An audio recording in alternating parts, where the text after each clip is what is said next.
এবার কারণ বাজার রেলগেট আটকে দিয়েছে কুঠা বিরোধীরা।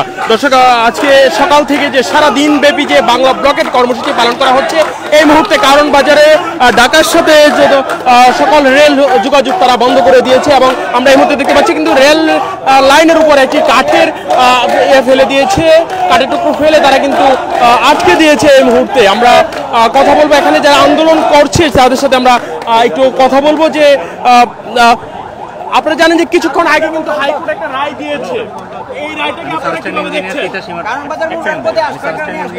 ইমার্জেন্সি আমার একটা গ্যাস লিকেজের কমপ্লেইন আছে, ইমার্জেন্সি আমার গাড়িটা একটু স্কিপ করতে দেন ভাই। ওনাকে পার্সোনালি যেতে বলেন।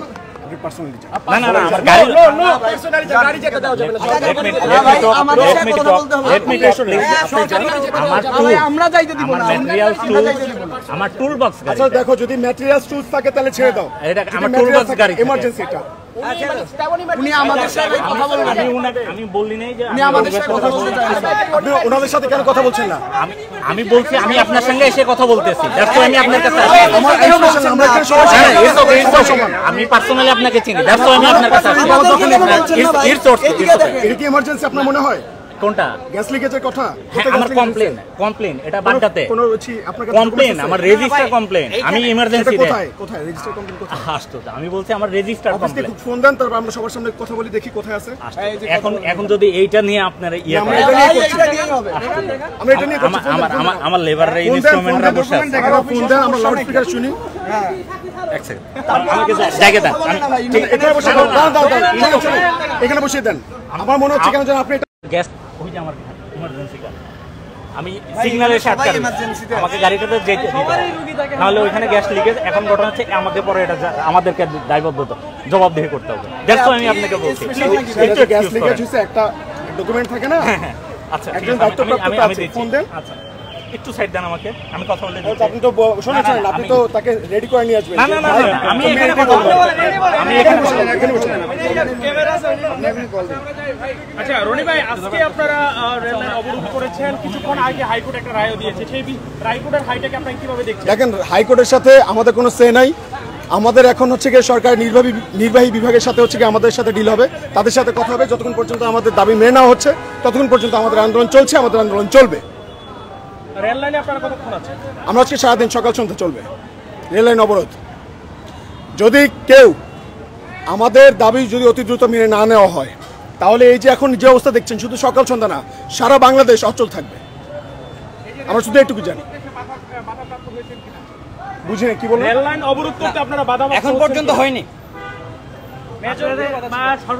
প্রথম কথা হচ্ছে, শোনেন, এখানে সবাই সাধারণ শিক্ষার্থীরা আছে, বাধা দেওয়ার অনেক কৌশল করবে, কিন্তু স্টুডেন্টদের শক্তি এমন যে আমরা সকল বাধা, সকল উপেক্ষা আমরা মারিয়ে সামনে এগিয়ে যাবো এবং আমরা আমাদের কাজ চালিয়ে যাবো। রনি ভাই, সকালবেলা মুক্তিযুদ্ধের প্রজন্মে যারা সমাবেশ করেছে তারা বলেছে যে যারা আন্দোলন করছে তারা অযৌক্তিক আন্দোলন করছে এবং তাদেরকে দ্রুত তারা ঘরে ফিরে যেতে বলেছে এবং তাদেরকে এটাও বলেছে যে এরা রাজাকার জামাত শিবির। এটা নিয়ে আপনি কি বলতে চান? দেখেন, যারা বলছে তারা আসলে কতটুকু যৌক্তিক কতটুকু অযৌক্তিক সেটা সারা বাংলাদেশের মানুষই তো প্রমাণ করে দিচ্ছে। তো তাদেরকে এতটা মূল্যায়ন আমরা করতে পারছি না। Extremely sorry. এতগুলো মানুষ এখানে আছে, এতগুলো শিক্ষার্থী এখানে আছে, আপনারা কিভাবে বলছেন এটা অযৌক্তিক? আপনি যদি সাধারণ মানুষের কথাই না ভাবতে পারেন, সাধারণ মানুষের প্রবলেমের মেজারমেন্ট করতে না পারেন, তাহলে আপনার চিন্তা শক্তি, আপনার প্রজ্ঞা, আপনার জ্ঞান এবং সেটা বিবেচনা করে কথা বলাই তো আপনার অযৌক্তিক। তারা বলছে ৭১-এর রক্ত না দিলে এই দেশ স্বাধীন না হলে এই দেশটাই হতো না। মুক্তিযোদ্ধাদের প্রতি আমাদের সবার সম্মান, তাদেরকে রাখি আমাদের হৃদয়ের মণিকোঠায়। তাদের সর্বোচ্চ সম্মানে আমরা আমাদের এই জাতীয় পতাকা তুলে ধরেছি। দেখেন, আমরা কেউ জাতীয় পতাকা অবমাননা করছি না। আমি বুঝতে পেরেছি আপনারা যেটা বলতে চাচ্ছেন। তারা এখন চাচ্ছে, শোনেন, তারা চাচ্ছে একটা নির্দিষ্ট গোষ্ঠী আছে, সেই আপনারা খোঁজ নিয়ে দেখেন, সেই নির্দিষ্ট গোষ্ঠীর মদদে তারা টাকা খেয়ে শিক্ষার্থীদের আন্দোলনকে বিতর্কিত করতে চাচ্ছে কিনা, এটাও আমাদের দেখার বিষয়।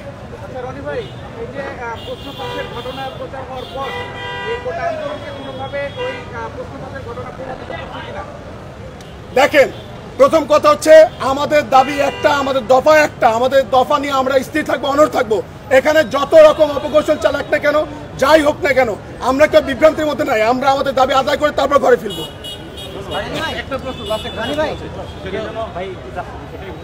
এই ভাইয়া আসলে সাংবাদিক সামনে আসেন, দেখেন দর্শক আপনারা দেখতে পাচ্ছেন এই মুহূর্তে কিন্তু কারণ বাজারের যে রেল গেটটি রয়েছে সেই রেল গেটে কিন্তু অবস্থান নিয়েছে শিক্ষার্থীরা এবং রেল গেটটি তারা আটকে দিয়েছে, যার কারণে কিন্তু আমরা এখন পর্যন্ত কোনো রেল আসতে আমরা দেখি নাই। এবং এই মুহূর্তে কিন্তু দুই পাশেই কারণ বাজার অর্থাৎ কারণ বাজার যে রেল গেট যে সিগন্যালটি রয়েছে সেখানে দুই পাশেই কিন্তু অনেকগুলো গাড়ি অপেক্ষা করছে এবং কাউকে কিন্তু শিক্ষার্থীরা ছাড়ছে না, বলছে যে কাউকে যেতে দেওয়া হবে না, ইমার্জেন্সি গাড়িগুলো শুধুমাত্র তারা ছেড়ে দিচ্ছে।